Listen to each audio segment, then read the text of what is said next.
Hi everyone, this is Lisa Rusczyk, and I want to talk to you a little bit today about booking a cruise.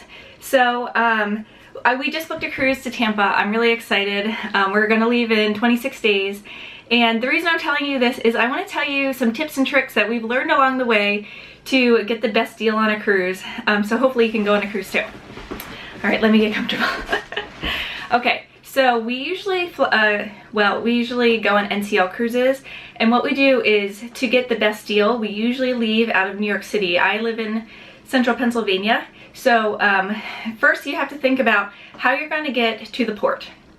So there's a few things you could do to get to the port and to put your car there. So some things to think about is, first, you can get a friend to drive you. This is the least expensive way, but it takes some figuring out how to do. You can also take a train, and sometimes trains are more or less expensive. Another thing you can do is just park your car at the port, and this is a more expensive option. When we fly out of New York City, we usually go at a parking garage that, instead of being right at the port, it's actually like 2 blocks away.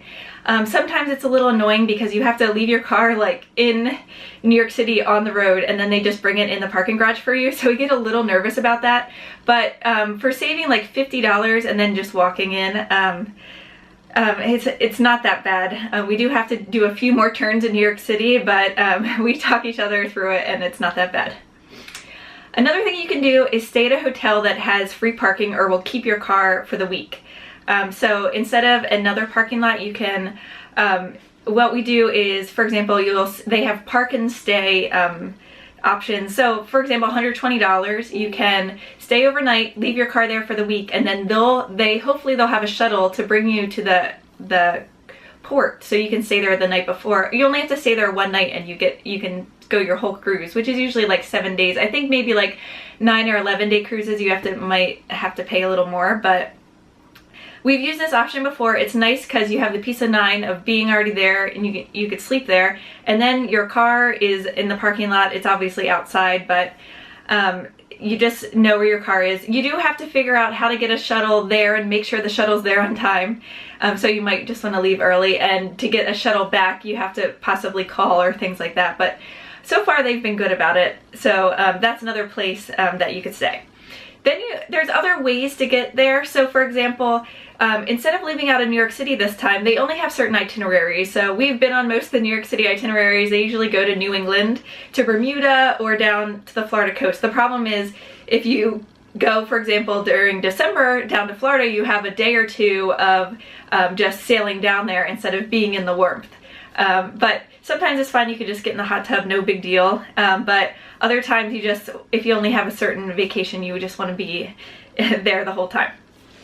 Okay, so another thing you can do is, we want to go on different cruise itineraries. So we decided to look at Miami and Tampa and some of those places down there, so we can go to different places.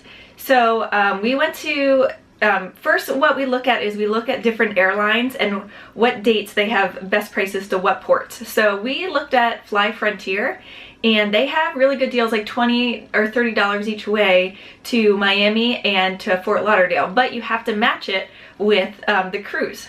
So we did find a great deal to Tampa from Philadelphia. Now, if you leave from smaller places, it's more expensive. So we're going to drive to Philadelphia, which is about a 4-hour drive for us. And then we're possibly going to stay in a hotel that has where we can sleep and stay parking. And then we're going to fly to Tampa. Now, the flight that we found, it's going to be for a family of 4, and one of the kids is in a lap. We found the flight there and back to Tampa for $350. You can find more or less, but that's just what worked for us to Tampa for this cruise. So then you have to match the best cruise deals with the best flights. So for example, if we wanted to fly to California and then take a cruise, it would have been a lot more expensive than this one. So we matched an inexpensive cruise with an inexpensive flight, and then we decided we're going to stay one day in Tampa because the flight is a little close and we're not real sure about it, and we've never been to Tampa before. So we're expanding our trip by one day. It's going to cost the hotel room, but hopefully since the cruise the airport is close to the cruise port, we can get a shuttle, a place that has a shuttle that'll pick us up from the airport and drive us to the the port for free, which is really nice. So we're currently working on that, and then hopefully we can spend a little time in Tampa instead of being like, oh, we're in Tampa for an hour and then our cruise ship leaves. So we've never been to Tampa, so we're excited about that. And so these are just some tips as we're working through our cruise. We're going to a new private island from NCL, so we're pretty excited about that, and some places in Mexico we haven't been to before. So I just wanted to give you some tips. Another tip is booking the actual cruise. In the past, my husband have been, we'll call each other cheap about it. We would get the inside cabin. We wouldn't buy any perks. We would just stay there and that would be fine. Well, now we have kids and NCL has kind of changed a little bit. After this, I'll be platinum on NCL, like 15 cruises, so I've cruised quite a bit. So now what you have to do is to get certain deals, for example, third and fourth person are free, which is our 2 children, and gratuities. Now gratuities I think are $12 a day that you have to pay on top of what your cruise is. So to get that down, they have a deal that if you get an ocean view room at least, that you can get certain perks, and the perks are third and fourth sail free and free gratuities for first and second person. Now this is the deal that we chose. So instead of going into it and be like, we're only going to get an inside cabin, we're going to go cheap, cheap, cheap, we had to go to an obstructed ocean view. That means like you might have a lifeboat or something in front of your window, which is fine. Well, a boat in front of a window is better than no window at all. And actually I didn't mind the inside cabins because it's so dark at night. It's kind of nice. I personally like a dark room to sleep and you don't get all that light from the window, so it's good. But it was actually bad on our honeymoon cruise because I think it was harder to transition to the different time zone when we went to Europe because we never had light in the room. We were just always in this dark box. So that's just my opinion. But we've had lots of inside rooms. The last inside room we had was so tiny because we have 2 kids. One had a pack and play, one had a bed, and we'd have to move the pack and play every time we had to get in the closet. So while we're fine with these tiny rooms, my husband and I, when you put 4 people in there, it becomes a little more tricky, but that's what we do to get the prices that we do. Okay, so back to, we had to get the obstructed ocean view room, and then when we got the obstructed ocean view room, it was 3 and 4 sail free and free gratuities for person 1 and 2. We have a child under 2, so she's also free the gratuities, which is like payments for the staff. It's $12 a day. That's the suggested price. So now we only have to pay the gratuities for 1 person. So now well, so we picked this room. It was actually $700 less than if we would have just been like, okay, we're choosing the inside room and that's it. So now we have a window. It's about $700 less. After we choose a cruise that we like, we see if there's any bundle deals, for example, like a flight and a cruise together. We haven't found any, but we also go to cruisecompete.com, and that's a place where travel agents can then bid on the thing that you're choosing and give you sometimes a better deal than what you can find. So we did that.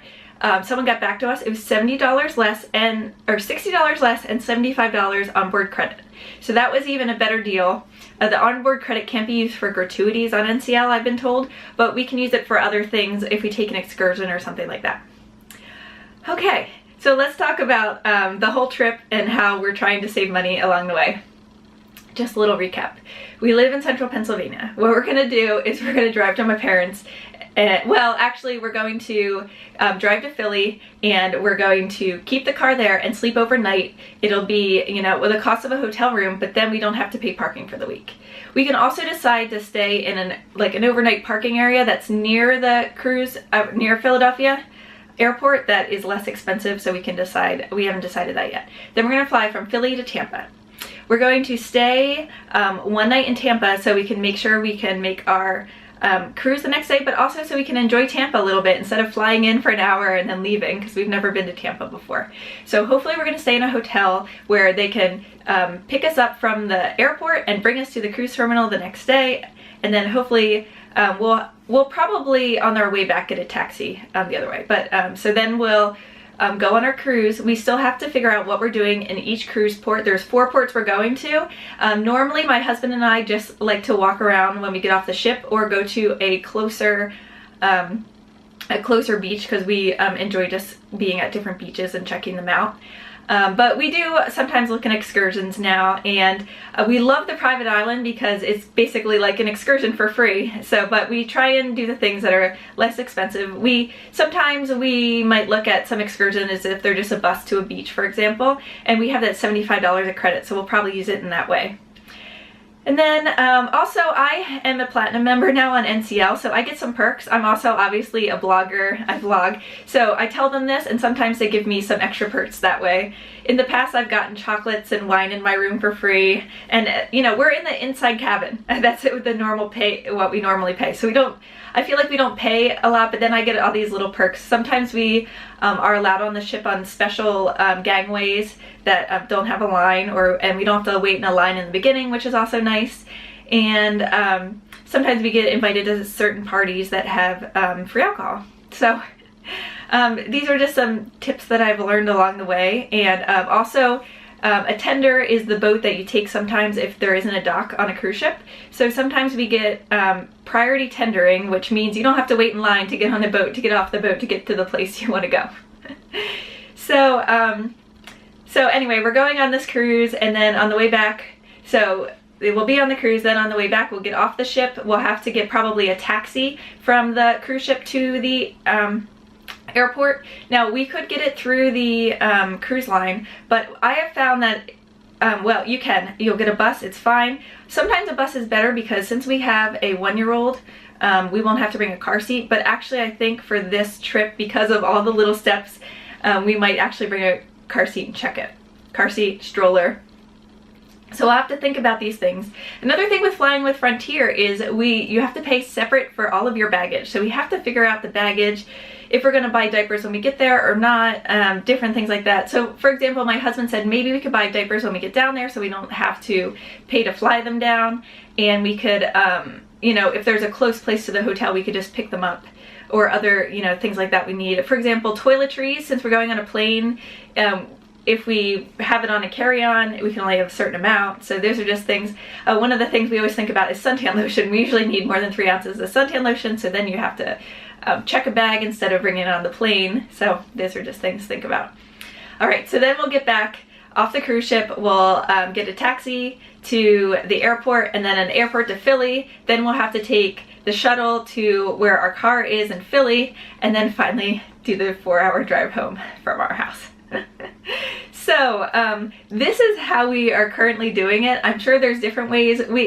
There's much easier ways. We could have taken a more expensive flight out of a closer airport and just flew and got on the cruise ship, and then flew back to the other place. So then you don't have to do the staying at the hotel, keeping your car there. You would still keep your car at the local airport, but you wouldn't, and hopefully maybe someone could drive you there. So these are just things, but I think we'll enjoy the night in Philly. We're going to enjoy the night in Tampa, and we'll get to see different places. It kind of extends our cruise in a way, and we get to see other things. So these are just some tips that I've come up with. I've actually written a book, 50 Things to Know Before Going on a Cruise, and it's available on Amazon if you're interested. So here's just some tips on booking cruises, and hopefully you can take these tips and go on a cruise yourself. All right. That is all I have for today. Bye.